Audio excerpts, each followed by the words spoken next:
former candidate for the U.S. Senate, longtime radio talk show host, author, and conservative policy advocate. Justices to the Supreme Court, the left has been in open panic. Liberty Nation with Tim Donner. Cives Romani, as the citizens of the Roman Empire were called. But what about the life of the Cives Americana under the banner of the Democrat trifecta? Welcome back to Liberty Nation Radio, production of LibertyNation.com, heard from coast to coast on the Radio American network. I'm Mark Angelides, and I'll be sitting in the host chair for Tim Donner this week. So, Democrats have the trifecta: the White House, occupied by President Joe Biden, an effective majority in the Senate thanks to VP Kamala Harris's deciding vote, and a slim majority in the House of Representatives. How has this been working out for Americans? We'll be examining how your rights and liberties are faring under this executive and legislative powerhouse. Also, what's happening with the abandoned children at the border, and how much longer can that be a Trump blame game? We're also discussing how justices are for life, not just for Christmas, or for when it's politically expedient. And finally, our panel today will be looking at the great American exodus. Liberty is in a U-Haul. Oregonians want to join the greater Idaho. Blue states are hemorrhaging people, everyone going to Florida, and with New York City now open for business, is there anyone left to actually spend their dollars there? I'm joined today by Scott D. Cosenza, Liberty Nation's legal affairs editor, Graham Noble, our chief political correspondent and in-house satirist, and Mr. Andrew Moran, economics correspondent and general Nostradamus of all things fiscal. Has the Democrat trifecta impacted Americans for better or for worse? Does the average Joe and Jill feel their rights, their liberties, and of course their wallets have fared better now that large swaths of Democrat-led legislation is passed into law? Scott, as a constitutional lawyer, let's start with you. How are liberties in the Democrat empire? Mark, eternal vigilance is the price of liberty because they are under constant assault, and they are currently under constant assault. I would say that whether, pick the hot button issue you want, it's bad news for liberty, with the possible exception of people who are pro-choice would see an expansion of liberty from the Democrats in power, although the Supreme Court just announced they're taking an abortion case that may go the other way and reverse Roe v. Wade, which I'm sure we might talk about later. So the challenges are aplenty. I think that gun control is where the most headlines are going to come from soon. Joe Biden has been animated against the right to keep and bear arms pretty much his entire career, and a leader in trying to restrict the right of law-abiding gun owners to have guns. And Graham, do you feel that Democrats are respecting your rights? No, I don't feel that way at all. And I think it comes down to the fundamental principles at the heart of left-wing political philosophy, is that always the so-called common good must always supplant the rights of the individual. You know, individual freedoms are always expected to be sacrificed because apparently that makes society as a whole a better place. I've never quite understood where the logic in that thinking is, but that is at the heart of left-wing philosophy. I think certainly, you know, we're not that far into the Biden administration. I don't think it would be fair to say right now that suddenly Americans are a whole lot less free than they were, say, a year ago or maybe 2 years ago, because none of us were free last year, of course, because of the pandemic. But I think certainly, you know, we are on the cusp of losing all kinds of freedoms. And I don't think that should be taken lightly. I think it's a very serious problem. And I also think, by the way, that the states themselves are on the cusp of losing their freedoms. I think if the people that are currently running the country right now had their way, our existence as a republic itself would be under threat because they want the central government to have more power over the states. So yeah, it's not a good prospect right now. Yeah, that's a very contentious issue, isn't it? The states' rights over the federal rights. And I think that's something that we're going to be looking at a lot more in future on LibertyNation.com. Now, Andrew, you, as our man on all things fiscal and economic, what are your thoughts? Are Americans going to be richer poorer? And I mean this in a financial sense and perhaps even a spiritual sense. What are your thoughts? Well, we're all spiritually insolvent in this era. But, if you belong to the something for nothing society, I think you're going to be a lot wealthier. Now, I'm pretty sure people are going to be confused by that, by saying, how can all this spending make us wealthier? But consider this. I recently did a Swamponomics video talking about how President Biden is making Americans addicted to the government. I based this supposition on the latest personal income transfer payments. Now, this is a metric that monitors everything you get from the state, whether it's jobless benefits, welfare payments, child payments, whatever the case. It topped $8 trillion in March. Now, that's more than double from the same time last year. So everyone's getting richer if you're taking more from the government. If you're at a net loss, too bad for you. And it's just getting started under Bidenomics. So even seemingly many Republicans, based on some of their proposals, you're getting guaranteed annual income if you have children. You're getting free college. You're getting free childcare. You're getting free this. You're getting free that. So if you're someone who's relied on the government for income and has hardly contributed to the system after all these years, you're going to be a lot wealthier than ever before. Unfortunately for the Americans who actually pay for this stuff and contribute to the system and hardly get anything from Uncle Sam as it is, they're the ones who are going to be a lot poorer. And plus, when you have the inflation tax, a lot of people are a lot worse off than before. The discussion of inflation as a tax on the people, I think, is underused by across the media. I'm guilty of it myself. I think I think that most people are fundamentally ignorant of how that mechanism works to tax them. Oddly enough, we will be discussing that later on in the show. It's a major point, Scott, and one well worthy of address. Actually, Scott, while I got you here, I'd like to come back to you quickly and ask you what you see or what you think is coming down the pipeline. What can we expect to see as Democrats hold on to the reins of power, at least until the 2022 midterms? What are your thoughts on that? Well, they have to try to get everything in that they will not be able to get in if the House goes Republican, which the smart money bet is it will, not because of any particular insight I have, except that that's how our political cycles usually work, is that the party in power loses seats in the midterm elections. In fact, there are political scientists who say that part of the problem is referring to them as the midterm elections. They're not the midterm for anybody except for the president.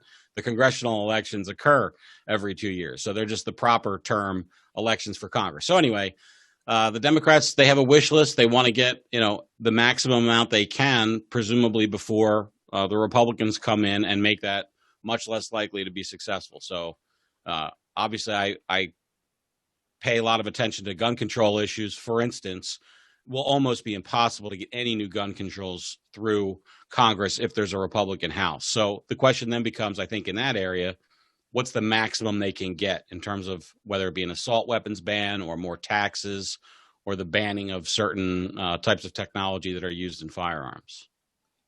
Yeah, it's a good point you make there. I think in the last 80 to 100 years, I think that there's only been 3 occasions when the sitting party has increased their House majority. And of course, there's redistricting coming up in light of the recent census. So that really setting the cat among the pigeons, especially I believe it's a major advantage on the redistricting this time. I think it's 184 or 187 redistricting opportunities for the Republicans compared to about 60 or 70 for the Democrats. I think a lot of this will depend on how the economy is going, especially whether Democrats do hold on to any real power during the midterms. And that's really how the economy is going, isn't it? So, Andrew, are we about to see a major issue with inflation, or will it just be that, what do you call it, an ephemeral creature known as transitory inflation, which I thought was a wonderful use of Orwellian-style language. Yeah, it's remarkable. The Federal Reserve, for so long, they were saying inflation's not going to happen. It's not going to be here. And then around January, February, they started saying, well, inflation could be here, but it's transitory. And now, and I think it was last month, the White House said, oh, yeah, the Federal Reserve is right. It is transitory. It's going to be a blip on the radar. But it's silly. Consider this fact. So 1/4 of all U.S. dollars ever printed were created in just the last year. Now that's $4 trillion. That it's asinine to think that it's just transitory, like the Fed and the White House keep saying.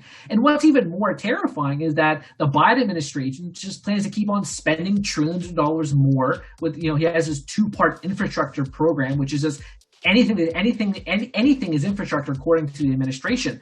And his plan is to have a corporate tax rate of 25 to 28%. He has a capital gains tax.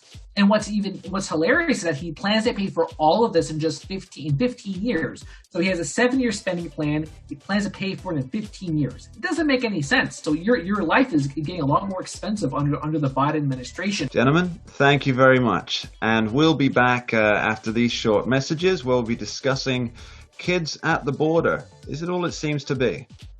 Liberty Nation with Tim Donner. I'm Mark Angelides, sitting in the host chair for Tim Donner this week. Children separated from their families at the border. Or are they?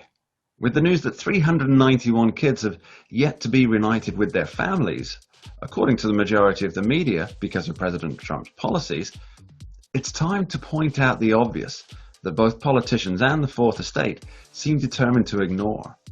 Helping us to tackle this are Scott Cosenza, Andrew Moran, and Graham Noble. Gentlemen, I can't help thinking that the parents of these almost 400 children know where they are, so that there must be some issue in them going to collect these children. I'm left with the feeling that either some of these folks might not even want their kids back, or perhaps, and here's the unspoken thing that's making the rounds, perhaps some of these children were bought, borrowed, stolen, or in fact rented for the express purpose of crossing the southern border. Graham, am I paranoid, or am I missing something here? No, I don't necessarily think you're missing anything, Mark. I think any of those very unpalatable options about what happened to these children could be right.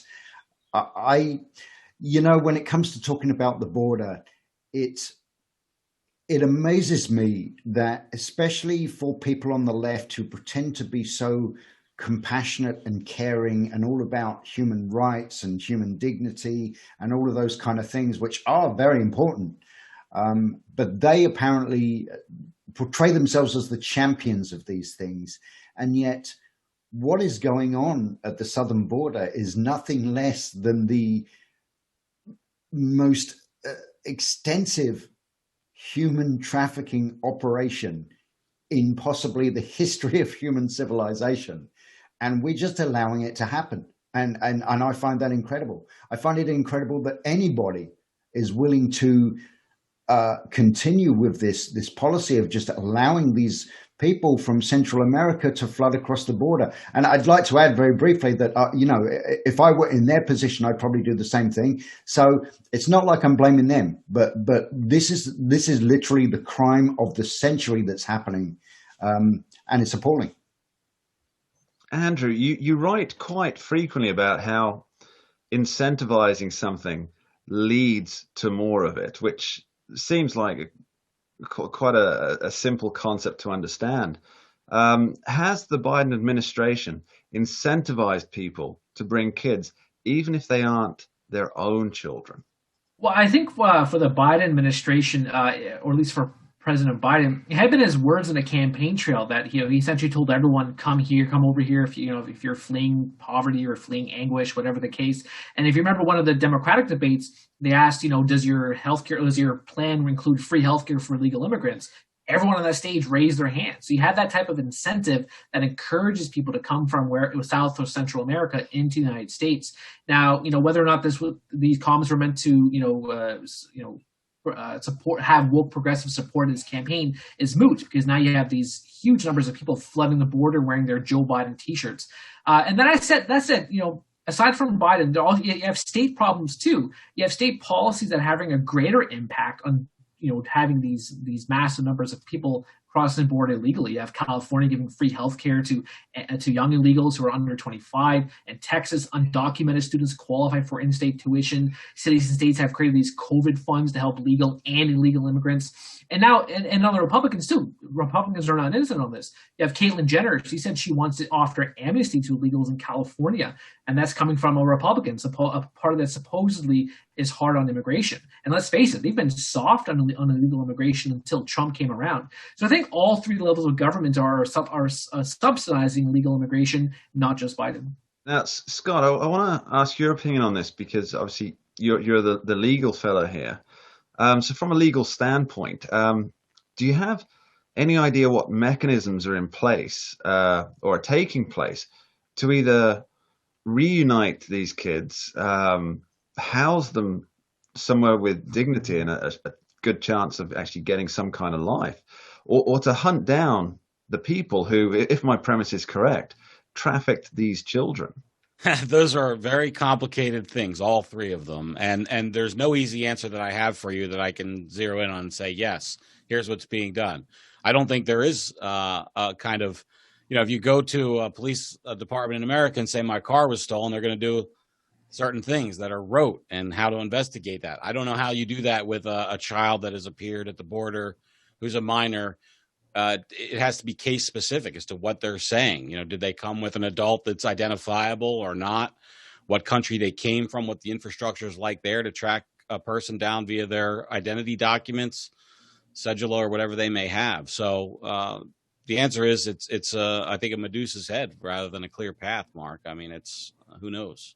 As for the question about whether or not, what can we do to keep them comfortable, I think, the Obama cages that we see on the news, how many of those can you build if you are going to continue to welcome, people, and like you talked about the incentive process, if the more comfortable you make it, the sad truth is that the more likely you are to encourage more people who live in untenable conditions to send their kids up. And I stand with Graham. If I lived in a gang-ridden Honduran town, I would do whatever I could to make sure that my offspring got to the United States of America, including breaking any federal law to get them there because of the stark reality of where they are. Gentlemen, thank you very much. And we'll be right back after this message. We'll be talking about the Supreme Court and Justice Stephen Breyer.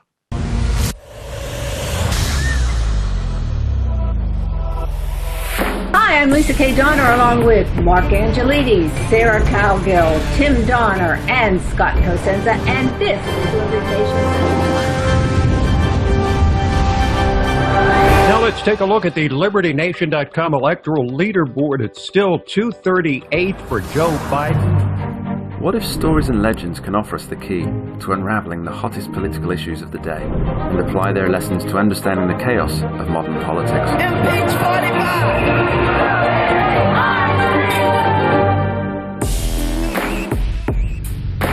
Only where freedom of speech is honored can people who look, sound, or think differently be truly free. If you're discussing something that's difficult, the probability that you're not going to offend each other is zero. President-elect of the United States of America, Donald Trump.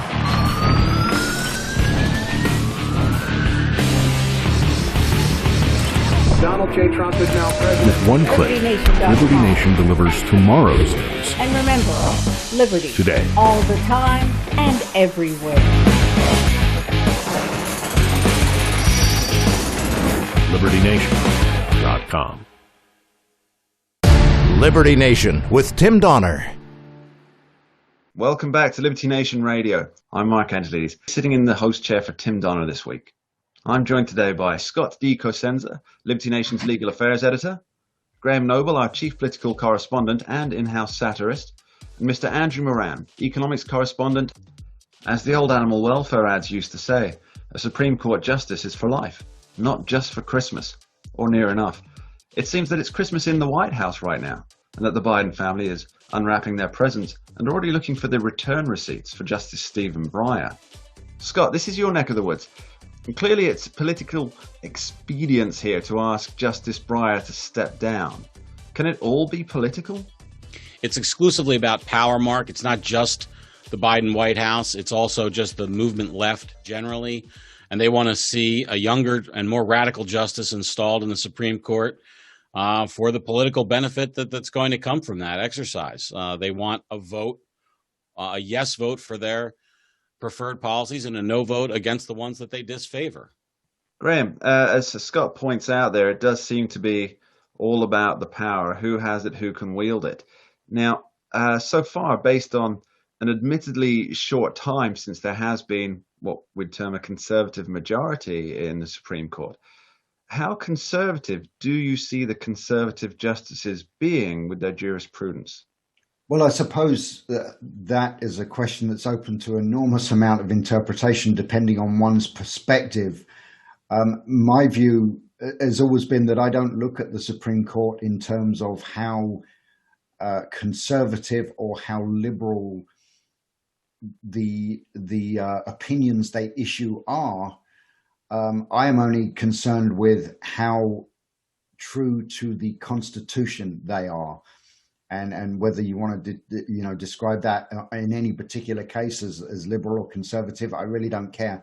I'm interested only in how loyal to the Constitution the Supreme Court remains, and I've always been, unfortunately, much more disappointed than pleased in most cases with Supreme Court rulings. Sometimes they surprise me, but most of the time I tend to think that the Supreme Court, supposedly conservative majority or not, is not particularly loyal to the Constitution as a body. I think people who rejoiced when Donald Trump was able to, put conservatives on the Supreme Court, I think many of them might be disappointed so far at the way the court has performed since then. Mark, the Supreme Court just this week, the conservative justices voted, we presume the conservative justices voted to take an abortion case. And the reason why we presume that is because the lower court ruling favored abortion providers. So presumably it's 4 conservative justices. It takes 4 justices to vote to take a case that's been applied to the Supreme Court. And they said this week that they will take an abortion case to rule on whether or not it's permissible for states to regulate abortion or restrict abortion rights before viability, which it has not been under the current Roe v. Wade, Planned Parenthood v. Casey milestone rulings from the Supreme Court. So I think to your question, the Supreme Court justices that are conservative are feeling their conservatism now. Perhaps they think that with the addition of Amy Coney Barrett, they have a critical mass to go forward with some rulings. That's something we will be keeping a very close eye on. And Andrew, as I'm sure you've noticed, the media, they're pushing a whole lot of, let's call them suggestive stories that Justice Breyer should step down gracefully. Now, how can they really, in your opinion, how can they look at themselves in the mirror after begging Justice Ginsburg to stay in position, despite her numerous bouts with cancer and all of her other physical ailments? I mean, really, how can these guys sleep at night? Well, I'm just gonna have to echo what Scott's been saying. It's all about power, but when it comes to power, I always like to compare the Supreme Court to the Federal Reserve System, and that it's the most powerful and centralized institution. But at least there's term limits to a lot of these chairs. It's what's funny is that in the stock market, investors hang on to every word that emanates from the U.S. Central Bank, and it comes to the rest of the population. Everybody hangs on to every word coming from the Supreme Court. And, you have 300 million people hanging on to it, and you have 9 justices. That's what, 1 judge for every 40 million people. You have Breyer, Thomas, and Ginsburg who've been there since I was in pull-ups. So it's hard to believe that they can be connected to reality in any way. But, when it comes to picking or choosing Supreme Courts, it's not a hill I die on, maybe because I'm not a legal scholar like Scott is, and of course I'm not an American. But overall, the Supreme Court, I think it's an antiquated institution. I want more of a decentralized United States, not a concentrated body that that the country is so focused on just a handful of people in fancy robes who are just politicians in fancy robes, if I may quote Ryan McMakin of the Mises Institute. Let me add, Mark, that there were plenty of people on the left who are not happy about Justice Ginsburg's decision to remain on the court during the time when Obama had the White House and the Democrats had the Congress. There were many people who said she needed to step down.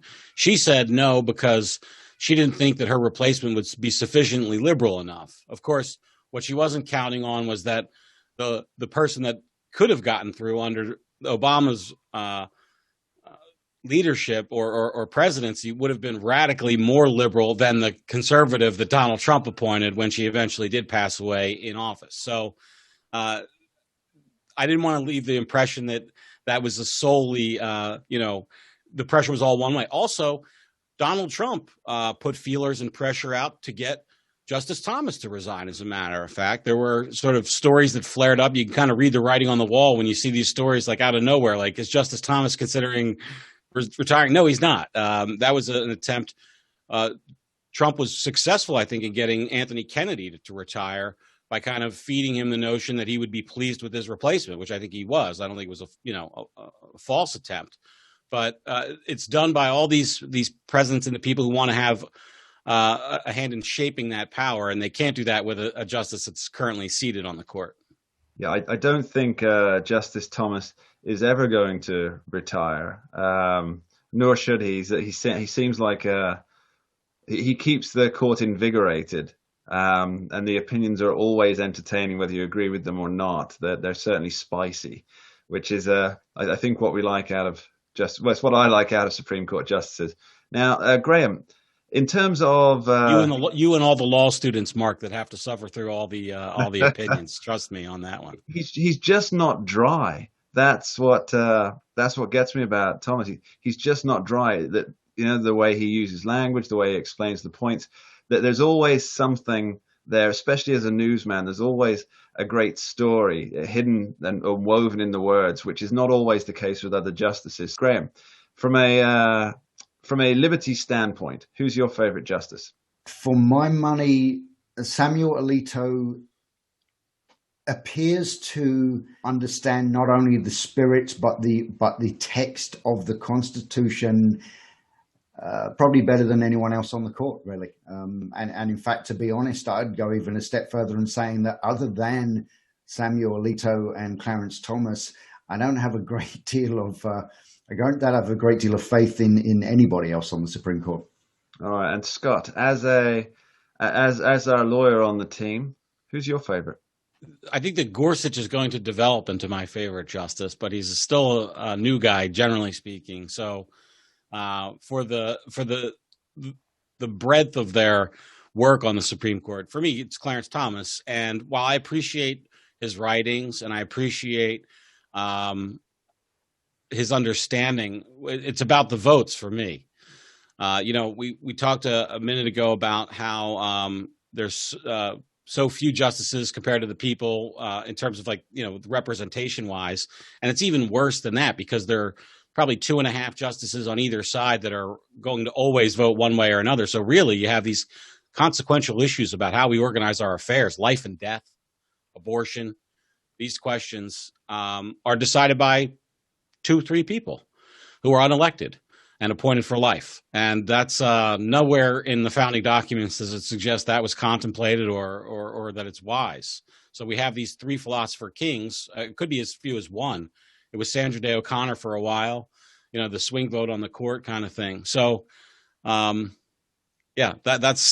my answer. I think that Justice Thomas usually writes opinions that I agree with. His reasoning is, I think, sound, and the result that he comes to is usually the one that favors the most freedom, which is what I'm always looking for: the protection of liberty and the protection of individual liberty against state power or other power coming from the Supreme Court. So, Thomas for me. Okay, and Andrew, I'm not going to ask you the same question because, as we know, you consider politicians in robes or dresses.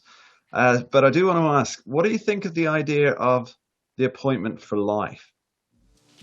Yeah, I was researching about what Scott was just saying about these people who serve for life, and I think the closest thing I found was Alexander Hamilton. He said that essentially you can serve for life if you're on good behavior. Now these justices, I mean, they seem to be on good behavior. I don't agree with their policies, so if I don't want someone to serve for life, they're out of touch. If you're serving there since for 30, 40 years, what do you know about the common man? What do you know about what's going on in the world? You're stuck in a centralized body in the nation's capital. You're 80, 90 years old. What do you know what's going on? All right, gentlemen, thank you very, very much for such an informative discussion. We'll be back after this break where we're talking about the blue state exodus, liberty in a U-Haul.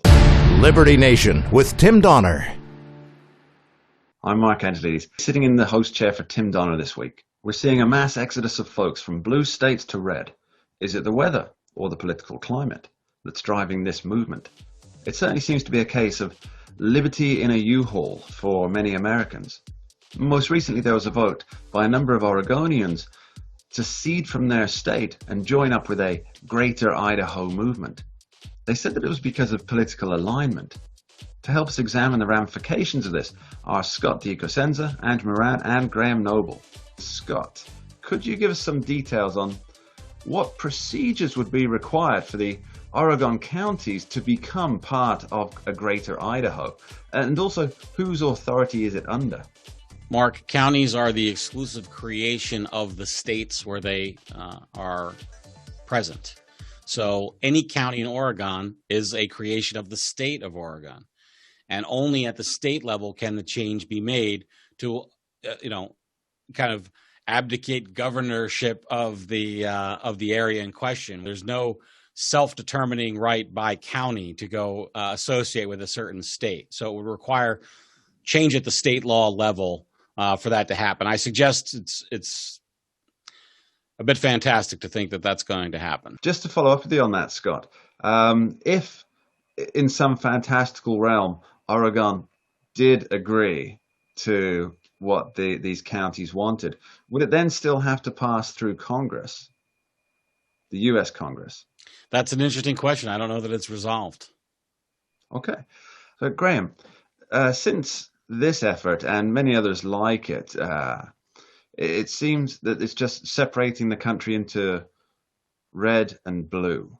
Now, clearly, as Scott pointed out, this probably isn't going to happen on this occasion, and the secession movement in California, North California, probably isn't going to happen. Is this something that could eventually lead to the dissolution of the Union? I don't really believe that we're looking at for want of a better term, the balkanization of the United States, Mark.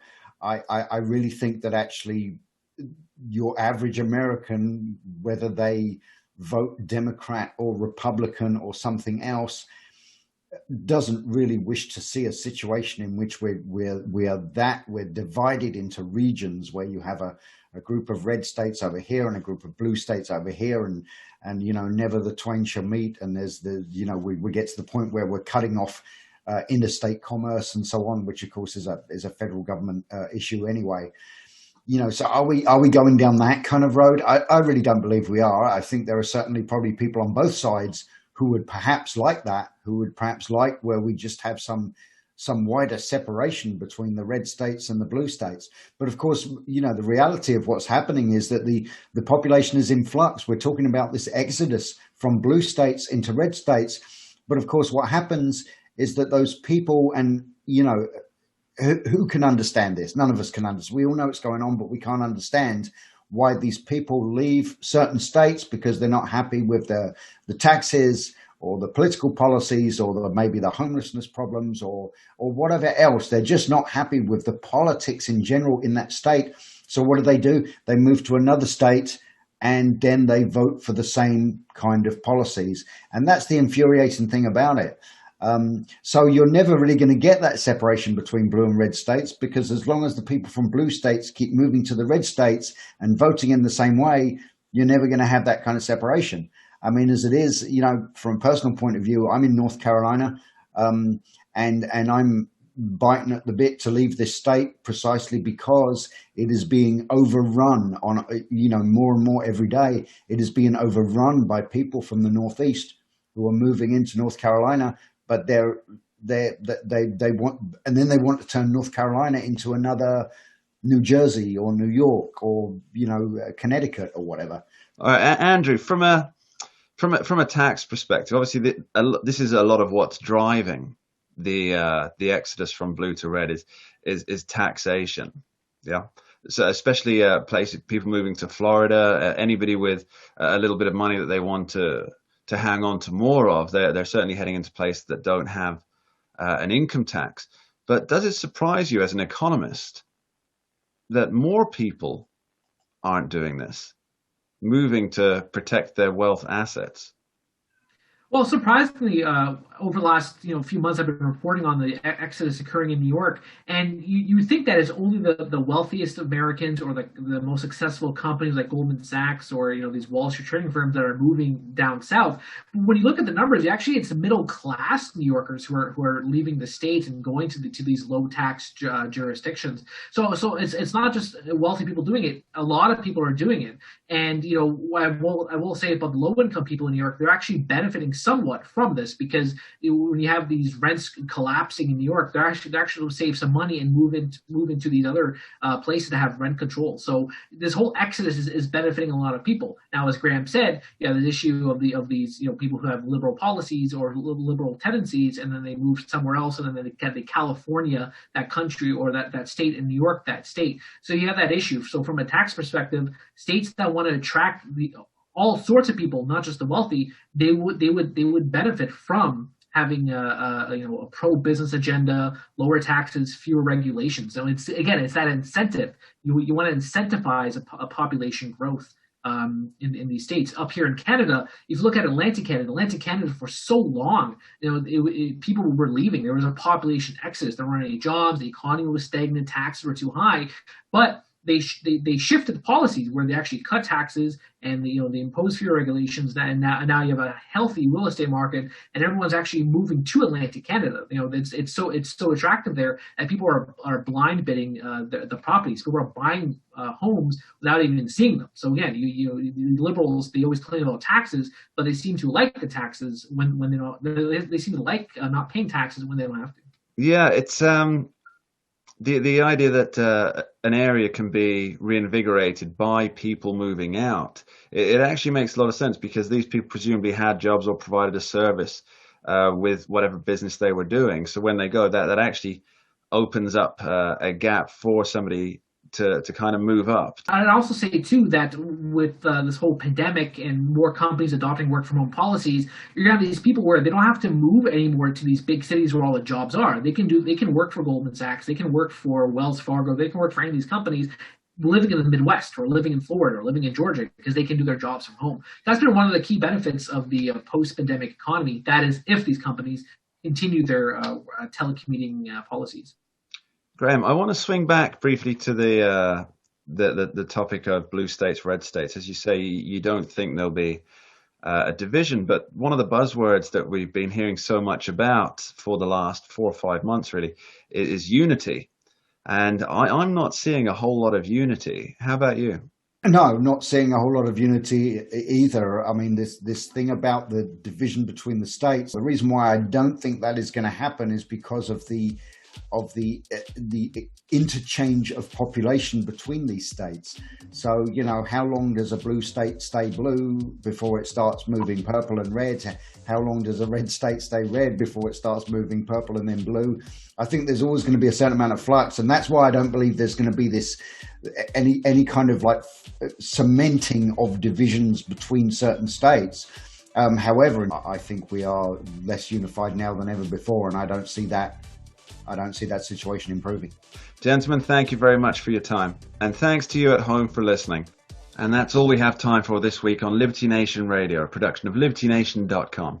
I'm Mark Angelides, standing in for Tim Donner this week. I thank you for listening, and I hope you enjoyed.